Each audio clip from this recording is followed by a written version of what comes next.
What's up, guys? Quick little announcement that my code ESPRESSO is 30% off right now on G Fuel products, including the new restock of the limited quantity Carnage Shaker. So check it out, link in the description below if you guys are interested. But now on to the regular scheduled content. Season 4 is finally here, and along with it comes a lot, and I mean a lot, to talk about. So with today's video, possibly the first of a couple going live here on the channel, we're going to break down everything that was given to us with this Season 4 update. So as we go along, let me know your thoughts down below. What's your overall first impressions of this season? Are you excited to play around with one thing or another, or what are you still looking forward to in the weeks ahead? As well, if you are new to the channel and perhaps part of that nearly 72% of viewers who are not subscribed, do be sure to hit the subscribe button to stay up to date with all things Modern Warfare and Warzone on a daily basis. We've got a ton of stuff to talk about in the coming days that you won't want to miss, so make sure you're here for all of it.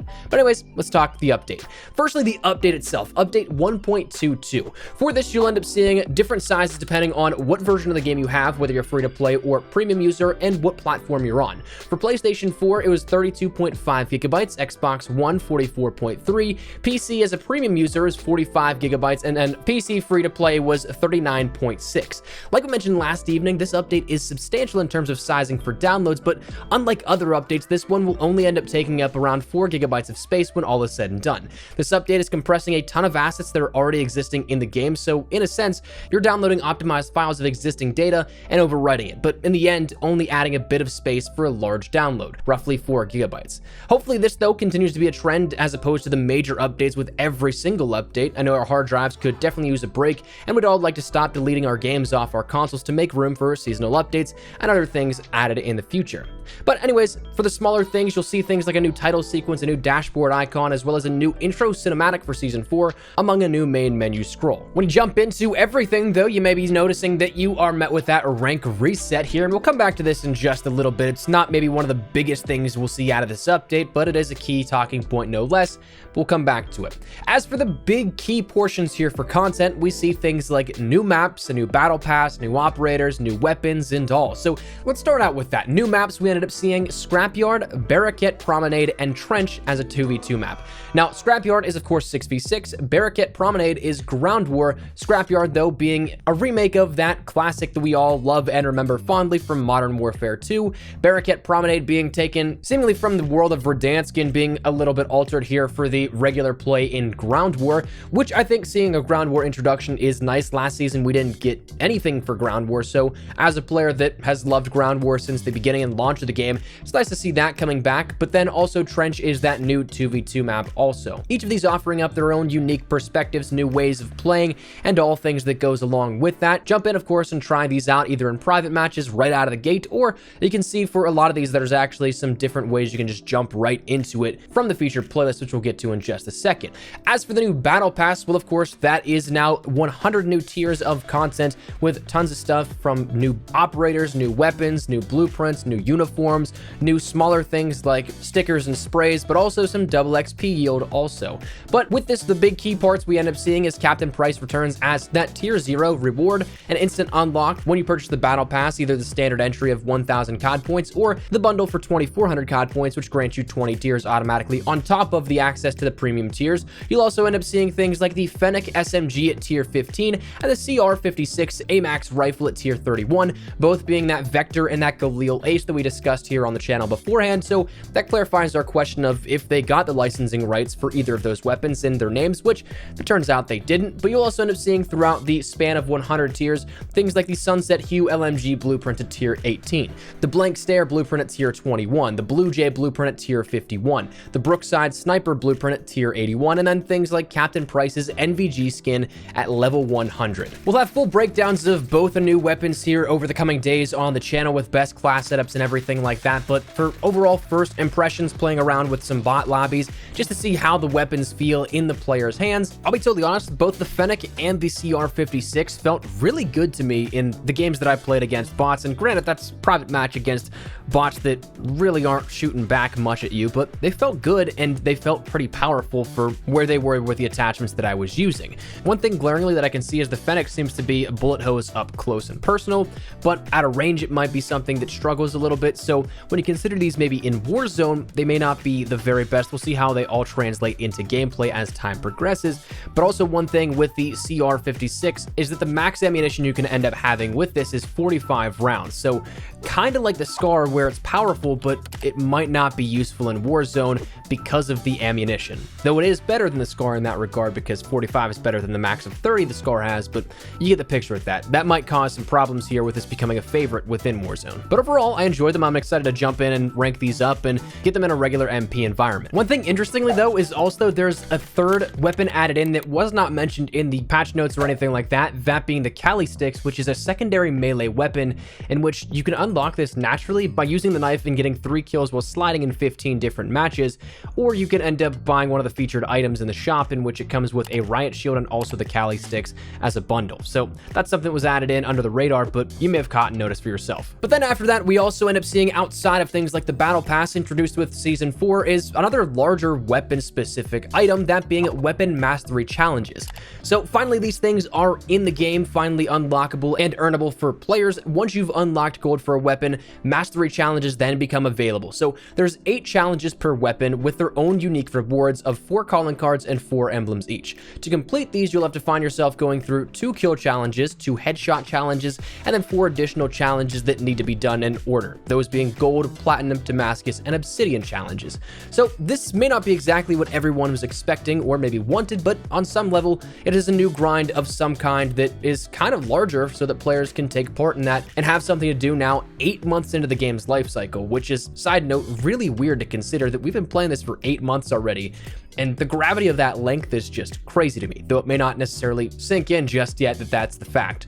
But mastery challenges are available as well. We also saw introduced with this update new Warzone features. Now, these were listed as Warzone in-match events, and that throws me for a trip because this explains some things that we saw in the game files, but it's one, not the in-game events that you may be thinking of when you hear those words of in-game event, and 2, I don't know if this nullifies the idea of an in-game event like we were thinking about to that magnitude that we were considering beforehand, but I don't think so, but these were added in. But the in-game events occur during Battle Royale matches that will impact the game and shift the strategic approach that you'll need to take in order to win, which in theory I think is kind of cool to be able to test the team to think on their feet and potentially have more obstacles that present a new skill gap in a sense, but we'll have to see how that actually translates into gameplay as time goes on. But we have 4 new features of Jailbreak, Fire Sale, Supply Choppers, and then a new Contraband contract system. Now, Jailbreak, when this happens, all players that have been eliminated will be released back into the match. That goes for if you're waiting for your 1v1 in the gulag, or perhaps you're just spectating one of your teammates. You'll drop back in then as the jailbreak happens. Now, I'm not entirely sure if this still carries over to your team if they're eliminated after you've seen the "you placed in X" screen. I feel like it really wouldn't, but if you're spectating even, you'll have that chance to drop in on your team, but we'll have to wait and see if that applies to overall. I feel like that'd be really dumb if it brings you back entirely, but we'll see. But definitely makes rage quitting a little bit more impactful because you forfeit your chance of coming back with the potential jailbreak. Then we move over to Fire Sale, which this is an in-game temporary event that discounts most items in the buy station by up to 80% and can even give out items entirely for free sometimes. This is good if you need to buy a UAV, armor box, or anything else in a pinch and jump into the action. Now, it's said that loadout drops are not discounted, which makes sense, and these only last then 60 seconds, so you'll want to take advantage of this while you have the opportunity to do so. Supply choppers then aren't non-lethal as opposed to the attack choppers in Plunder. This helicopter, though, will have a ton of health, but once you destroy it, the chopper will drop high-tier loot for players to pick up. That includes, listed at a minimum, things like 3 UAVs, 2 armor boxes, a munitions box, a gas mask, a grenade launcher, and a ton of cash in one of, again, seemingly multiple different drops that it can give. So this is an interesting additional feature to the playing field that you absolutely do not need to interact with or take advantage of, but you could definitely bait it if you need to.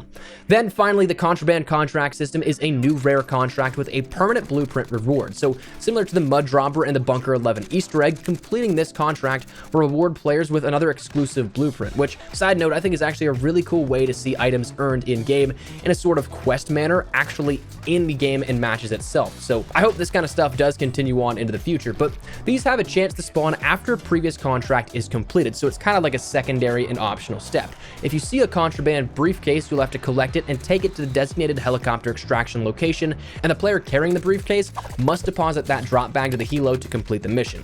Though if you do kill a player carrying the briefcase, you can steal that contract and complete it for yourself, so your team will want to watch out for that. Jumping over to some more front-facing changes here with this, we see that the introduction of Season 4 also brings along with it some new launch playlists. For this, we now have Ground War, which has been there, but it now includes Barricade Promenade, the new Ground War map, though unlike other playlists of new maps, obviously, we aren't going to see a Ground War 24/7 playlist for Barricade Promenade, so you'll just have to jump in and hope you get lucky enough to get it. I would assume that there may be some sort of modifier that allows you to get this a little bit easier than other Ground War maps, but that's in there. We also see Trench Mosh Pit 2v2, which is a mosh pit of modes on the new map of Trench, similar to what we saw with Isle 9 a few weeks back. After this is over, though, it'll presumably go again just to being an exclusive to Gunfight, so jump in while you still can. Scrapyard 24/7 naturally is exactly what it sounds like, your standard 24/7 playlist, but for the new returning map of Scrapyard.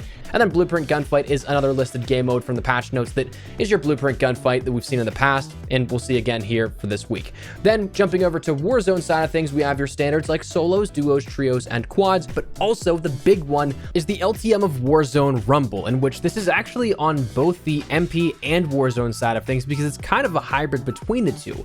With this, you end up seeing yourself in various locations across the Warzone map. Say for gameplay's sake of what you'll see in the background, there's Arklov Peak Military Base. We also had Promenade at one point pop up in the lobby. We saw that one of the gameplays was over at Lumber, so it's various different locations, but it's just a giant 50v50 TDM. And so therefore it's kind of like Ground War, but on steroids, in which you can actually use the mechanics of Warzone, but in a TDM and regular MP fashion. So this now goes up to 400 kills. It's an interesting dynamic. I don't know if it's something that I'll be playing a whole lot of. You don't get kill streaks or anything like that. It's just kind of a simple bare TDM essentially with battle royale mechanics. So cool as a novelty, but not necessarily my cup of tea, though something you should totally check out still. But that's the playlist on offer here with this. But coming back now to some stuff overall. Like we mentioned at the beginning of this video, there is now a rank reset across the board. You'll be reset down to rank 55 once again, and then go through the leveling process, with level 55 being that cap, and once you hit it, you'll be granted the new seasonal blueprint,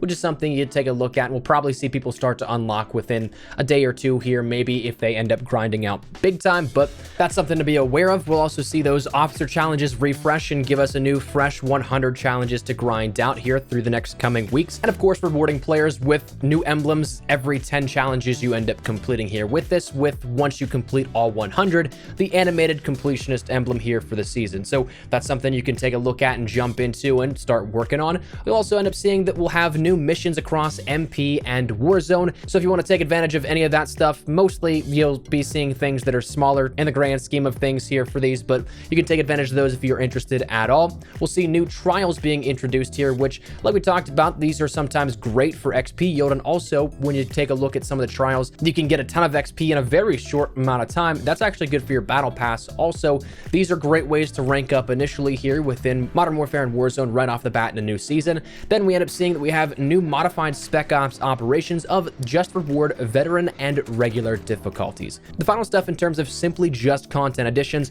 comes in the way of shop additions here with this. Within the shop update for Season 4 and Update 1.22, you'll see a handful of different things across your operators as well as your blueprints, but those are more so personal. Those change depending on what you've bought, what you end up having available still, and there's an overall back catalog of everything that was added and you could have a chance of getting, but the featured items are the ones that everybody will see. That being, though, firstly, the option to buy the Battle Pass, which you can see from either the Battle Pass page or the store.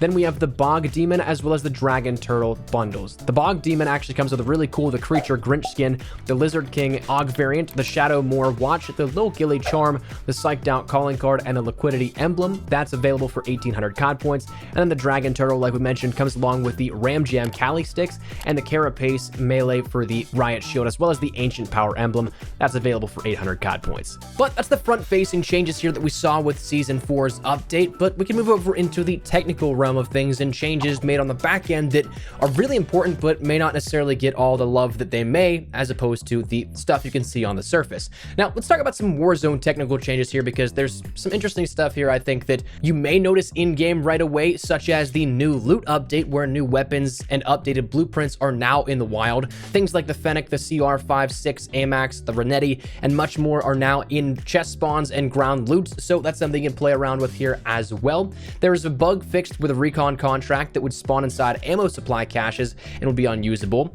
After completing the Contraband mission and calling in the extract helicopter, players could shoot the helicopter without receiving hit markers, but the helicopter would remain on the screen indefinitely. There was a fix for bugs where players were able to drop their weapon in the gulag, and an exploit was fixed where players could duplicate self-revive kits. But jumping over to other technical fixes in terms of general gameplay, there are fixes for players not receiving their Season 3 emblem. If you completed that and got 100% completion, some players still didn't receive that, but that should be fixed out here with Season 4's update. There was a fix for error code 1371. There was a fix for a bug where Ghost was not hiding players from the heartbeat sensor when viewing the kill cam. Again, whether or not that was something that actually was a kill cam issue as opposed to players actually showing up on the heartbeat sensor, we don't exactly know, but hopefully this takes care of that problem altogether. There was a fixed issue where players were unable to activate a nuke after getting the appropriate number of kills, this being something that dealt back with blueprint weapons not tracking properly as opposed to their base counterparts. So that's a big issue that was fixed once you go on that 30 kill streak. Kind of heartbreaking not to see that nuke pop up. It fixed the bug where neutral hard points would appear yellow instead of gray. It fixed various exploits across multiple maps. It fixed the bug where white health regeneration was triggered on downing another player, even if quick fix was not equipped. It fixed an exploit where players could sometimes call in duplicate UAVs. It added new weapon perks to the specialist bonus, that being after you get those 8 kills with specialist active of frangible disabling, frangible wounding, mo money, recon, heavy hitter, FMJ, and presence of mind. So that's actually a big change here with that. It fixed the bug where players were unable to perform executions when on some elevated surfaces. It implemented fixes to help prevent an issue where players were able to move before the match countdown timer completed. Actually even encountered that as of last night when finishing up my officer challenges in ground war. It fixed the For the Cause grip tape on the M4 not appearing properly on the base M4, which is a small minor change, but it was actually hysterical, I think, to look at the model in the variants of the stippled grip tape as opposed to what it looked like on the base weapon. Just did not match up at all. It improved stability on PC and also prevented some issues with voice chat. In overall weapon adjustments, it lowered the ammo count for reload warning on the belt-fed LMGs and also fixed the bug with the HDR and sleight of hand where reloading would not give ammo to the player, which is a big bug that I'm incredibly happy is fixed out. Overall, that's not every single change that was listed here with this, and we'll leave the full patch notes down there in the description below, but that's the big key stuff here, and of course, you may have actually seen some more stuff scrolling on screen as we talked about that. So overall, that is the big changes here and the major key portions here out of Season 4's update, so that's where we're going to wrap it up. I would love to get your thoughts and feedback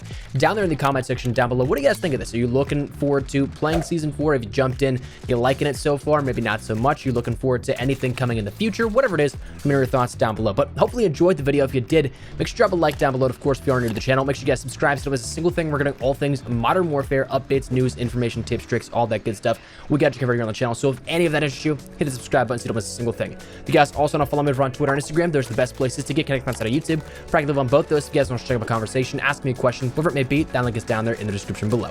That said, thanks so much for watching. My name is Espresso. I'll see you guys later. Take care and peace.